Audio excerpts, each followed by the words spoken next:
Hello my dear parents and students. In last class we started with elementary shapes, that is 5 chapter number 5 of 6th standard. Today we are covering exercise 5.1. ठीक है, तो चलिए start करते हैं. You should be with your text book. First question is what is the disadvantage in comparing line segments by mere observation?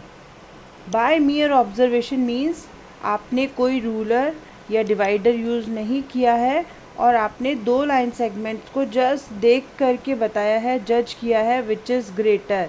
Okay, so what is the disadvantage? The disadvantage is that we cannot get the accurate measurement, है ना.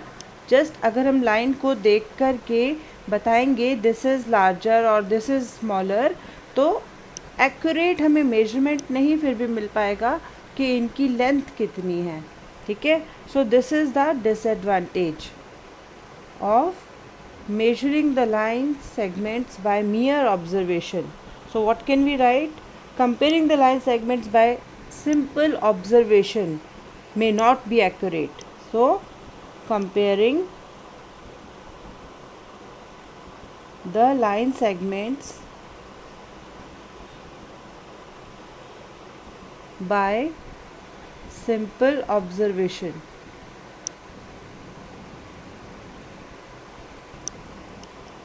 may not be accurate. ये तो आप सब जानते ही है ना. ज़रूरी नहीं है देख करके हम उसकी लेंथ भी एक्यूरेटली आइडेंटिफाई कर पाएँ. ठीक है, so for example you can say A B and C D it seems equal. A B and C D seems equal, हमें इक्वल दिखाई दे सकते हैं, दिख रहे हैं यहाँ पर, but actually they are not. Okay,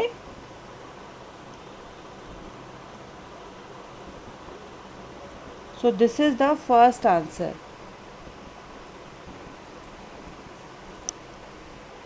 Now coming to the second question, that is why is it better use a divider than ruler while measuring the length of a line segment?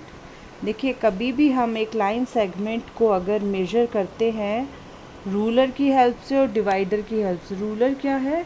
एक simple scale. अगर scale की thickness ज़्यादा है या आपने थोड़ा सा देखने का एंगल चेंज कर लिया है, आप यहाँ पर बैठे हैं, इधर से लाइन को नोटिस कर रहे हैं, और अगर आप दूसरी जगह पर बैठ के लाइन को नोटिस कर रहे हैं, तो समटाइम्स द एंगल्स में also deviate the measurement.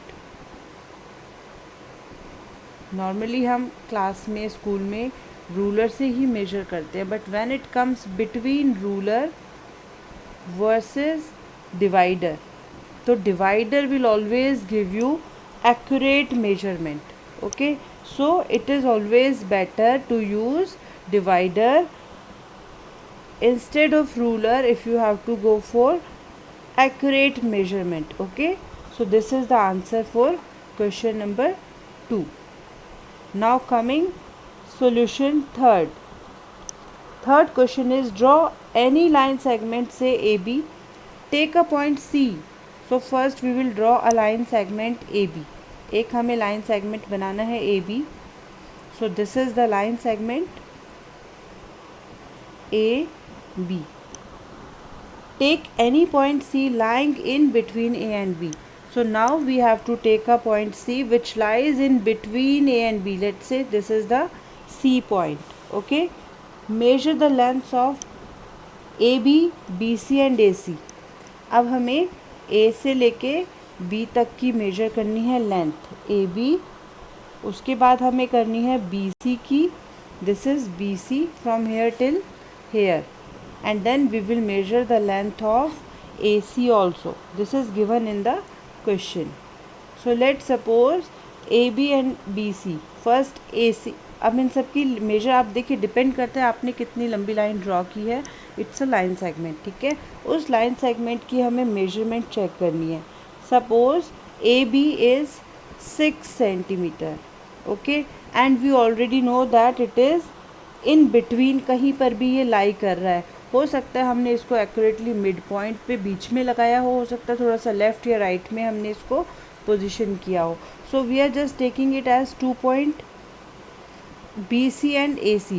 So suppose BC is 2.5.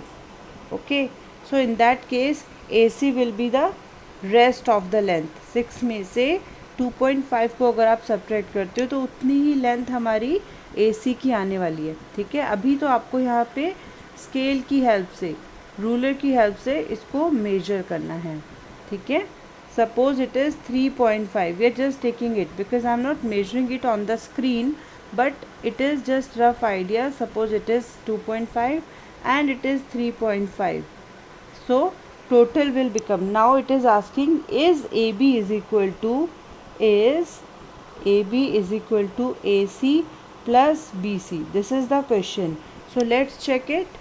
Obviously AC plus BC तो parts AB के ही है ना, तो हम अगर AC और BC को प्लस करते हैं तो किस को ऐड करोगे आप? 3.5 which is AC and 2.5 which is BC. So it will be 6 centimeter only, which is equal to AB. So yes, AB is equal to AC plus BC. I hope it is clear now. This is question number 3 of exercise 5.1. Now coming to question number 4 of exercise 5.1. So while I am reading this question, you will also check it in your textbook.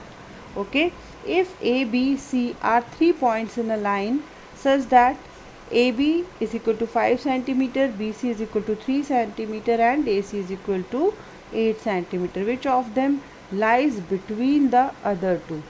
Okay, so AB is equal to 5 centimeter. It is given in the question. Okay, it is solution 4. Then BC is equal to 3 centimeter and AC is equal to 8 centimeter. These are the given length of the line segments. Then we have to say which one is lying between the other two. That means A, B, C points एक same line पर लाई करते हैं, but हमें ये check करना है कि कौन सा पॉइंट मिड बीच में है, बिटवीन द अदर टू. सो सबसे पहले तो देखिए, this is the biggest length. So obviously A and C will be somewhere like this. Okay, AC is 8 centimeter and you can see AB plus BC is also 8. तो AB is slightly larger than BC.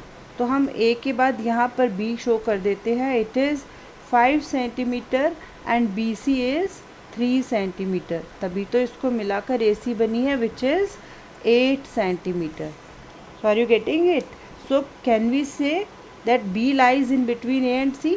तो इसको देखकर हम बोल सकते हैं कि the point B lies between A and C. ठीक है ना. तो मेजरमेंट्स के अकॉर्डिंगली आप चेक करोगे कौन सा पॉइंट बाहर आना है.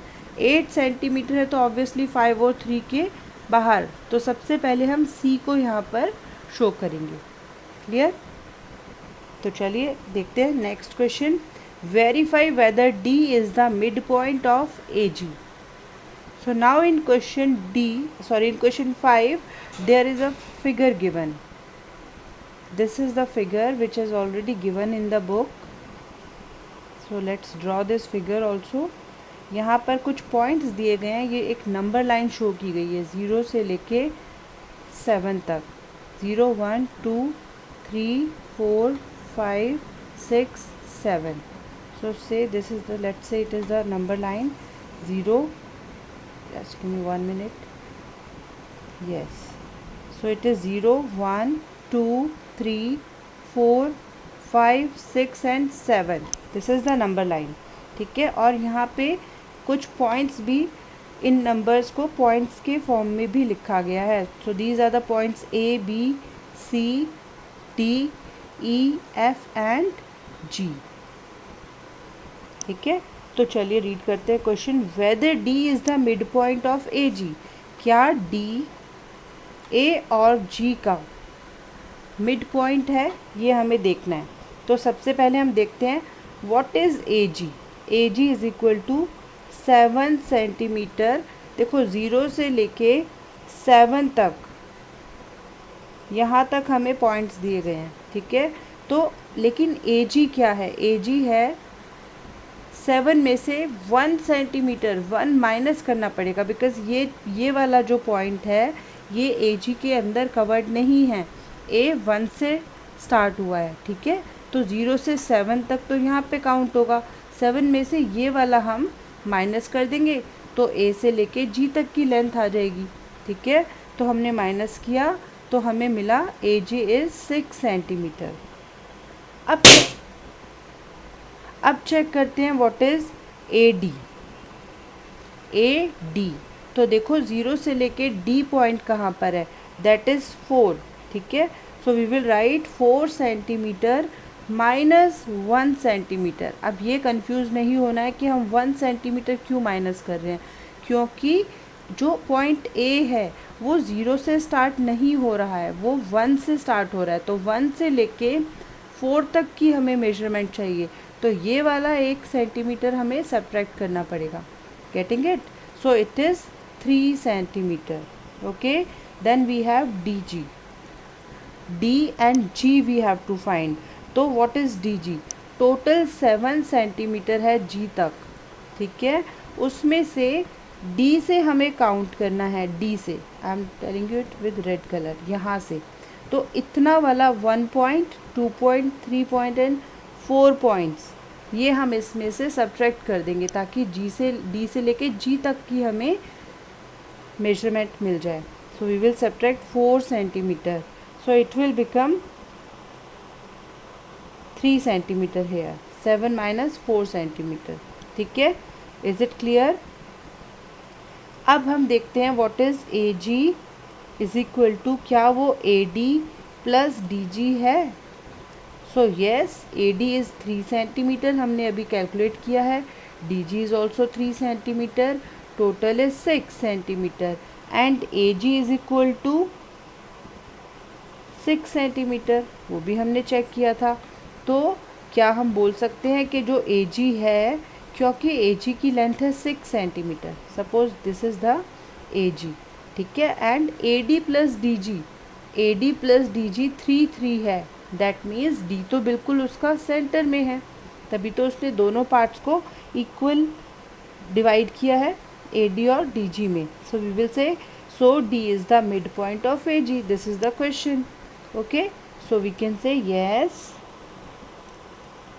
D is the midpoint. It is not lying in between. We are not only writing lying in between मतलब बीच में कहीं भी, बट यहाँ पर हमने कंफर्म कर दिया it is the midpoint, बिल्कुल बीच में है, ठीक है, जो ए जी को 2 पार्ट्स में डिवाइड कर रहा है। So it is the midpoint of A G, of line segment A G. I hope it is clear. चलिए चेक करते हैं next question, question number 6। If B is the mid point of A C and C is the mid point of B D, where A B C D lie on the straight line say why A B is equal to C D, ठीक है। So let's see this figure. एक line है हमारे पास जिस पे कुछ points दिए गए हैं, A B C and D, ठीक है। यहाँ पर बताया गया if B is the mid point of A C, B A C का मिड पॉइंट है, मतलब कि ये दोनों पार्ट्स इक्वल है, A B is equal to A C, ठीक है, A B is equal to B C. So we will write since B is the midpoint of AC, therefore AB is equal to BC, ठीक है। Is this clear? Then इसी तरह से it is given C is the midpoint of BD, it is given in the question, okay. So we are writing also C is the point of BD. Therefore क्या हो जाएगा, BC is equal हो जाएगा is equal to CD. It is already given in the question. Now it is saying where ABCD lie on the straight line. ये हमारी line है, इसके accordingly इन्होंने हमें ये बता दिया है. Now we have to tell why AB is equal to CD. तो AB जो है वो CD के इक्वल क्यों है, this is what we have to show in this question. ठीक है, अब एक बात देखते हैं, क्योंकि AB और BC इक्वल है. ठीक है, AB is equal to BC and BC CD के इक्वल है. तो अगर देखो AB की एक एग्जाम्पल ले रहे हैं हम. ठीक है, it is not the length given in the question, but एक एग्जाम्पल लेते हैं. सपोज AB की लेंथ है 2 सेंटीमीटर और वही लेंथ है, दिस इज़ AB, और सेम है, वो इक्वल है BC के. सपोज़ ये भी 2 सेंटीमीटर हो गया है. ठीक है, और BC जो कि ऑलरेडी 2 सेंटीमीटर है वो इक्वल टू है CD के. CD भी 2 सेंटीमीटर हो गया इसका मतलब. तो क्या AB और CD इक्वल है? तो आप देख रहे हो ना, ये दोनों भी 2 सेंटीमीटर हो गए हैं. So we will write because, this is because, और फिर ये चीज़. ठीक है, इसको हमने रिलेशन बता दिया है which is already given in the question. So we can say therefore AB is equal to CD. बस यही हमको शो करना था. So we have done question number 6 also. ठीक है, रिलेशंस आपको पता होने चाहिए. अगर ये पार्ट इसके इक्वल है और ये पार्ट इसके इक्वल है तो ऑब्वियसली ये वाला पोर्शन इसके इक्वल हो जाएगा, CD के इक्वल हो जाएगा. ठीक है, आई hope it is clear. Now checking question number 7.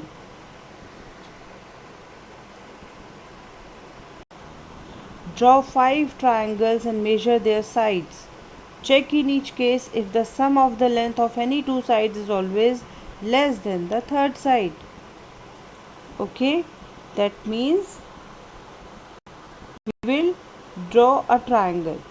ठीक है, for example this is a triangle.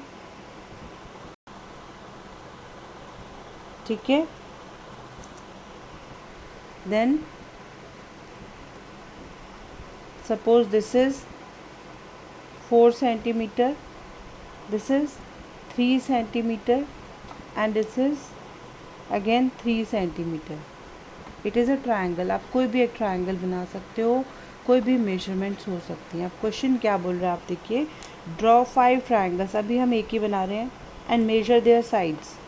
अब चेक करना है, चेक इन के ईच केस इफ़ क्या sum of length of any 2 sides. So हम कोई भी 2 साइड्स ले लेते हैं, AB प्लस BC. ठीक है, क्या इन दोनों की जो लेंथ है वो हमेशा कम होगी than the third side. Third side is AC. तो चलो एक बार जल्दी से चेक करते हैं. AB is 4 centimetre, BC is 3 centimetre and AC is 3 centimetre. तो अब अगर हम इनको ऐड करते हैं 4 plus 3, it is 7 centimeter which is greater than 3 centimeter, है ना. Similarly you will check for other options also. तो हमें ये बोलना है कि जो 2 sides का sum है that is always greater, okay, not the less. So it is the property of a triangle that if we add